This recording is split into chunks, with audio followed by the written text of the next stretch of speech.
Un train de nuit a un accident et de nouveaux passagers décident de monter à bord.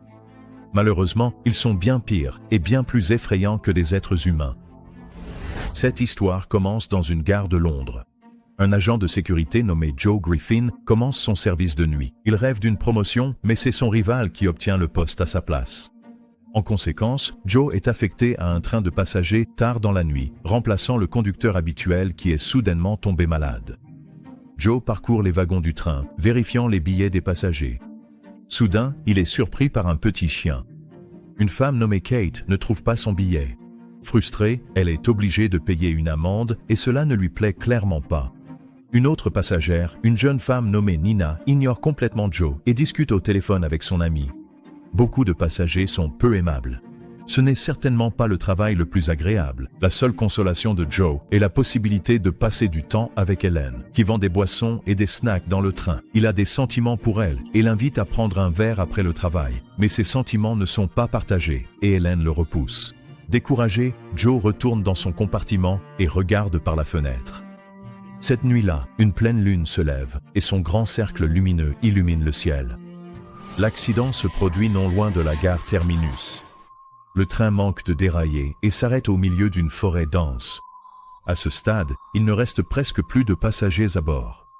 Le conducteur annonce au haut-parleur qu'ils ont heurté quelque chose et qu'il doit descendre pour vérifier la situation.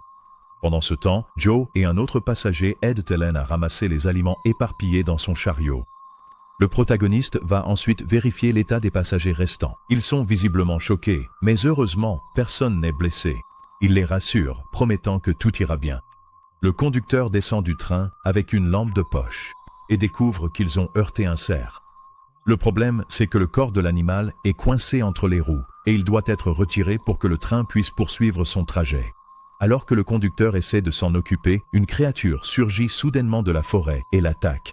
Joe remarque que le conducteur est absent depuis trop longtemps. Il se penche hors du train et l'appelle, mais il n'obtient aucune réponse. Helen décide d'offrir de la nourriture et des boissons aux passagers frustrés, tandis que Joe continue de chercher le conducteur. Se rendant compte que ses efforts sont vains, il appelle la police des transports et leur demande d'envoyer une équipe d'urgence. Malheureusement, ils n'arriveront pas avant 4 heures. Les passagers sont furieux. Les plus bruyantes parmi eux sont 3 femmes, Jenny, une femme âgée, Kate, une blonde, et Nina, une jeune rebelle à problème. Un homme nommé Adrian suggère qu'il quitte le train et marche jusqu'à la dernière station à pied. Ce n'est pas si loin, seulement environ 3 kilomètres. Selon la réglementation de sécurité, le contrôleur n'a pas le droit de laisser les passagers descendre du train ailleurs qu'aux stations désignées. Joe sait que cela lui coûtera probablement son emploi, mais il ne peut pas refuser les passagers. Il ouvre les portes du train et tout le monde descend. Ainsi, Joe, Helen et 8 passagers se mettent en route à pied le long des rails. En chemin, Nina engage la conversation avec un gars nommé Billy, tandis qu'Adrian en profite pour flirter avec Helen. Aucun d'eux ne se rend compte que quelque chose dans l'obscurité observe chacun de leurs mouvements. Au début, le trajet semble sans incident, mais bientôt, ils entendent des bruissements dans les buissons. Serait-ce le cerf? Ou le conducteur disparu? Ou autre chose? Joe et Helen avancent et tombent sur le corps mutilé du conducteur du train, caché dans les broussailles. On dirait que quelque chose l'a éventré. Soudain, un hurlement de loup glaçant retentit depuis la forêt. Tout le monde se précipite vers le train et saute dans la voiture. Le couple âgé, Jed et Jenny, a du mal à suivre. Juste au moment où ils approchent du train, quelque chose plante ses crocs dans la jambe de Jenny. Les autres parviennent à la tirer à l'intérieur juste à temps. Joe attrape la trousse de premier secours et Helen nettoie soigneusement et panse la blessure de Jenny.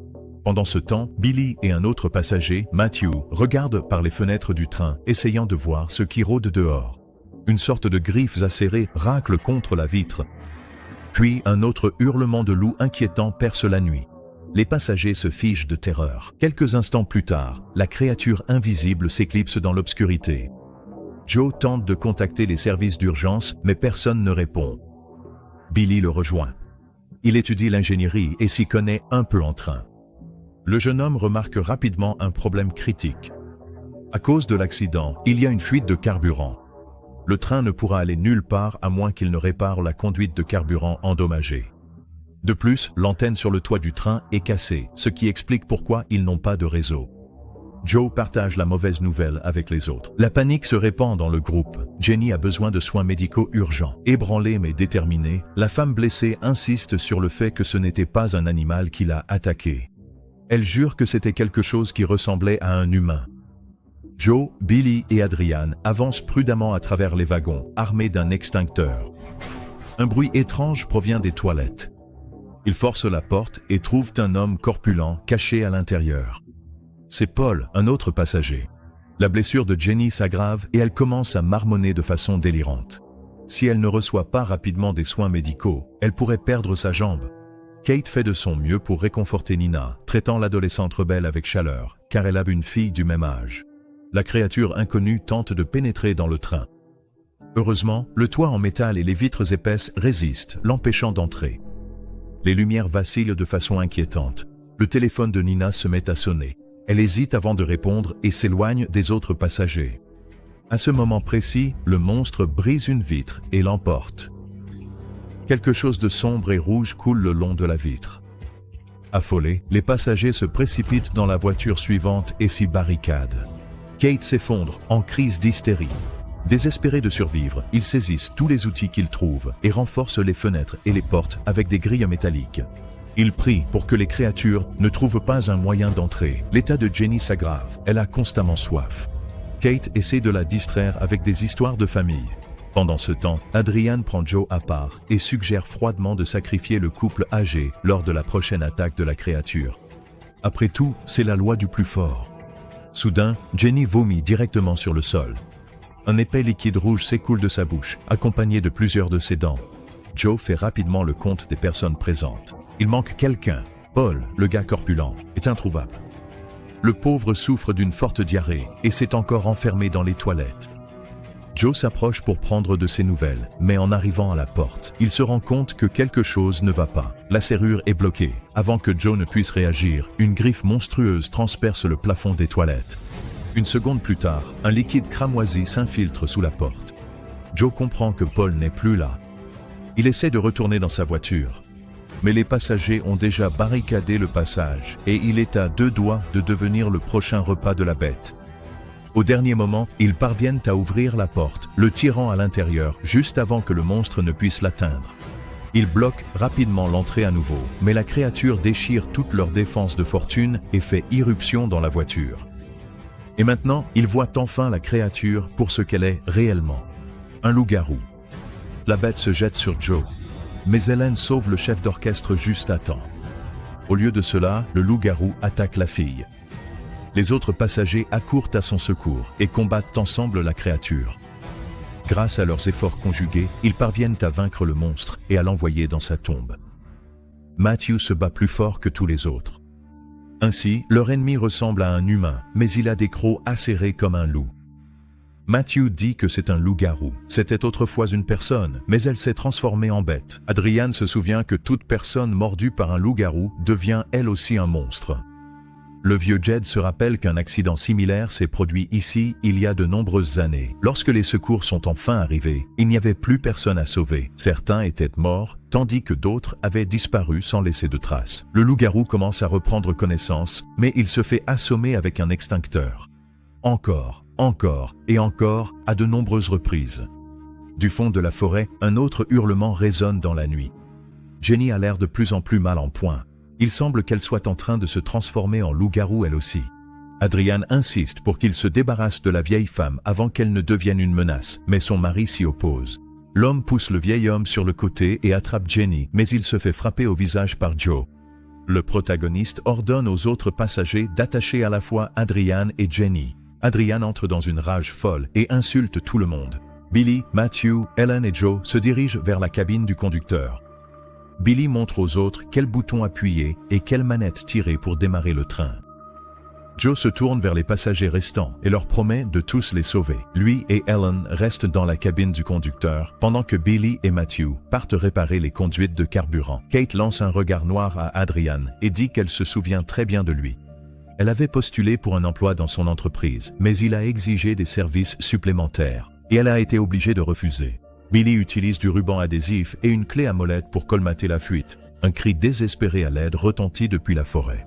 C'est Nina. Matthew se précipite dans les bois pour la secourir. Le gars erre entre les arbres, armé d'une hache, à la recherche de Nina et assiste à sa transformation en repas pour un loup-garou.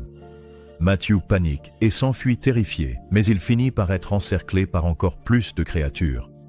Il se défend en brandissant sa hache, mais cela ne sert à rien.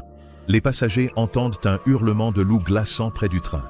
Billy termine de réparer la conduite de carburant. Joe et Ellen démarrent le moteur du train, prêts à partir, mais Billy n'est pas encore revenu. Le jeune homme se cache sous le train.